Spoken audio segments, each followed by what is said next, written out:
This really doesn't have anything to do with the sermon, but I am a little curious. So, those of you that are Methodists or members of a Methodist church, I'm a little curious if you know where I'm going today. If you've been around for the last 5 sermons, maybe you have an idea of what I'm going to talk about. Maybe not, but you'll get it by the end. So sometime in 2020, I'm not sure exactly when, but I can tell you that restaurants were starting to open back up, but there wasn't many people in them yet, and tables were still spread really far apart. And I can tell you that protests were rising up all around our country and the world. And that evening, my young adult son, Devin, and I'm not sure if there was other people there or what we were doing, but we were downtown eating. And after dinner, we decided to go for a walk. We were just really aware of the quiet that was downtown. In the middle of an evening, it was a little eerie and weird. But there was one sound that we heard. We heard over just a block or two of protests right in front of the city building. And we looked at each other and said, what if we go over, let's go see. So we walked across Acacia Park and stood kind of on the edges of the protests, right in the middle of Nevada Avenue. Just standing there. And we started talking. Where are these feelings coming from? Where are these protests rising up from? And we were having conversation just back and forth talking about it. And we were talking about that hurt and the pain and the frustration that we heard in those moments. We talked about the brokenness that it feels like we are living in right now. We kind of talked about, does anybody think we're living under a really healthy government and a healthy culture? Is this healthy? And, no. And we also know that healing is hard. So I remember the first time I ever walked into a counselor's office, and one of the first things she said is, it gets harder before it gets better, because we touch on those moments that are really hard and let them bubble up. And when they bubble up, that's when we can see them. And when we can see them, we can start healing them. So Devin and I talked about, is this bubbling up of pain that now we can see, and in seeing, we can start working towards healing. We can start asking the hard questions, why?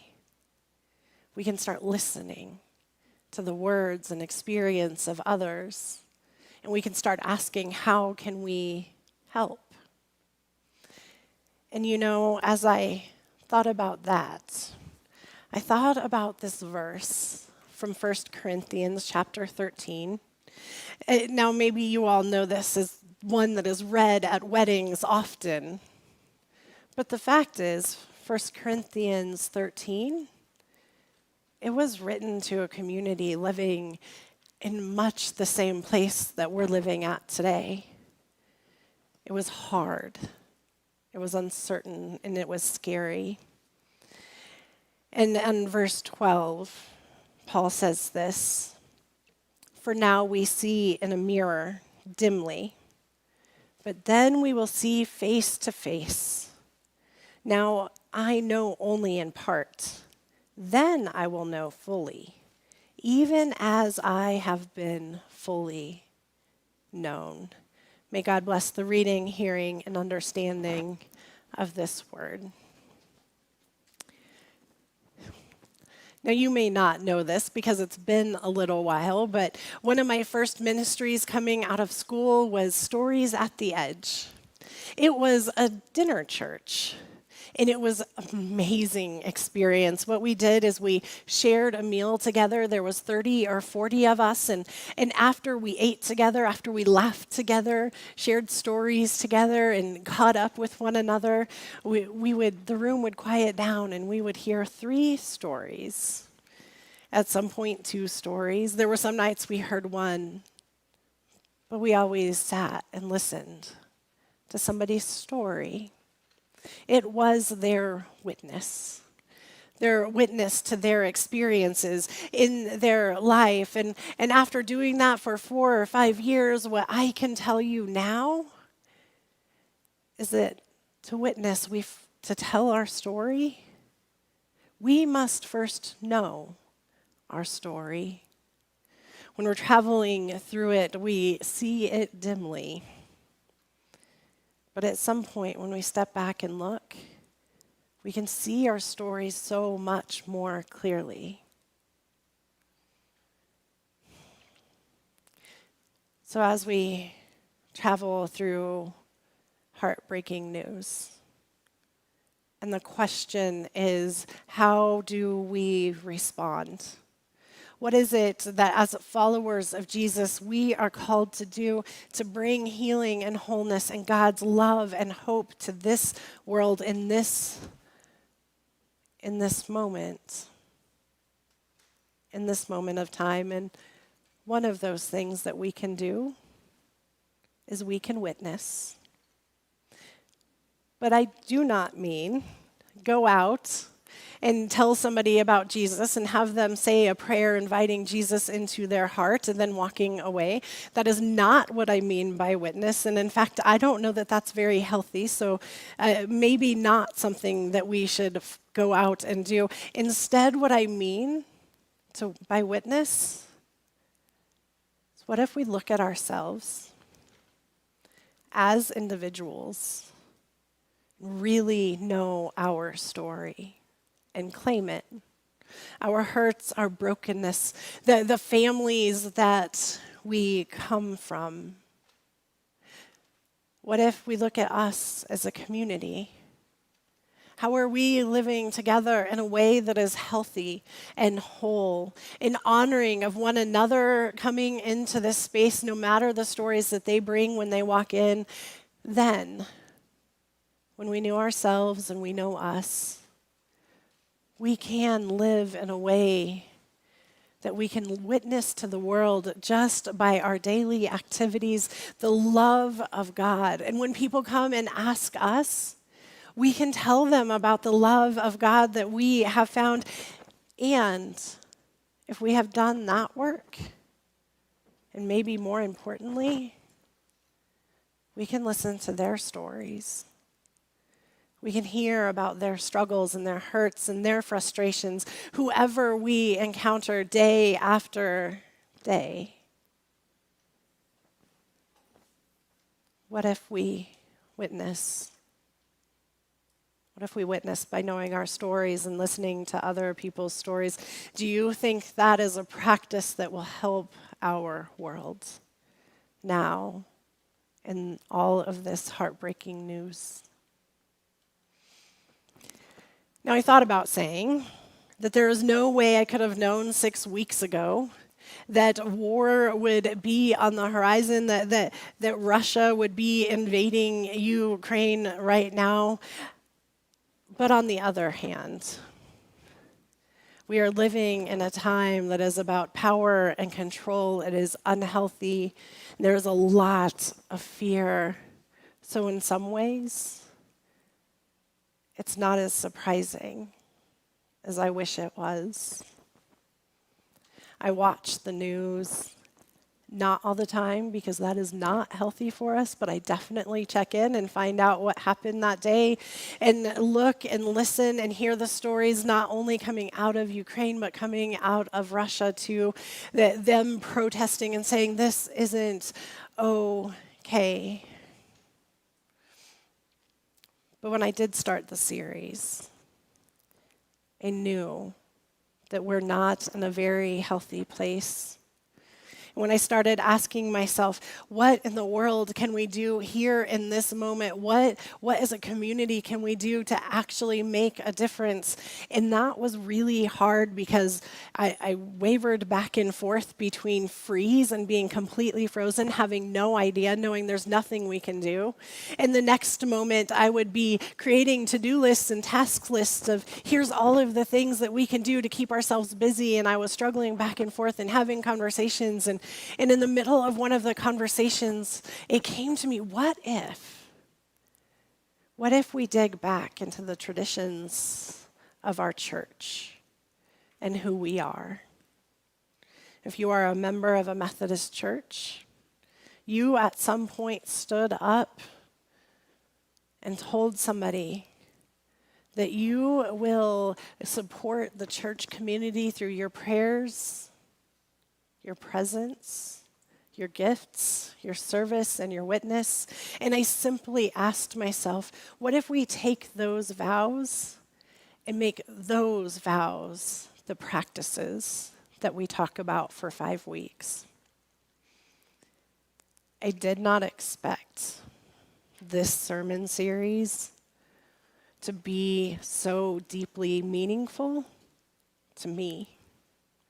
I don't think I expected it to spark my faith and help it come alive again in ways that I didn't even know I was missing. But as I sat down and looked at prayer, as I struggled with how can prayer be more than just asking God for what we want? How can prayer be more than just listening for God's voice? And there's this moment that I realized, what if prayer is the vehicle through which we find deep healing for ourselves and our lives? Does that make a difference? Yeah. If we can find healing for ourselves, we can find healing in our community, and then we can help the world heal. Something shifted for me from Jesus being an eternal promise, like time forever and ever, to Jesus' love being an eternal promise deep into all of who we are. And then as I wrestled with presence, and I put together both prayer and this wholeness and this healing and presence, showing up for one another. Do we get to show up for one another and be present in moments that are really hard and really full of joy or fear or gratitude or anything that is coming up? Can we be present for people if we're healthier? If we're assured of God's love in all of who we are? Well, yeah. And the healthier we are, the more deeply rooted in prayer we are, the more able we are to set really healthy boundaries, to walk away from the people that would cause damage and cause us to be afraid. What about giving? As I looked at giving and I struggled deeply with this idea of offer 10% of your giving to the church every of your income all the time, and I thought, that's good. It's a good practice, but why? Let's dig deeper into that. And I realized that it's not about how much you give or what percentage you give, but there is something about giving week after week after week that makes me let go of control. It helps me stand in uncertainty, not knowing what's going to happen with every dime.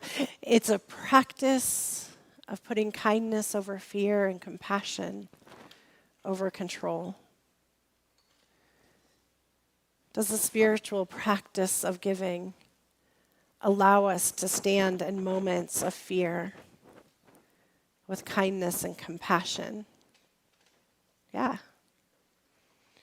And then I turn to serving. What does it mean to serve, to give to others, but give something else? Giving is a spiritual practice for me, but what if serving as a walking with? It's a building relationships. It's pulling people out of the river, and it means going upstream to find out why in the world are people falling in, and asking the questions of how do we fix this?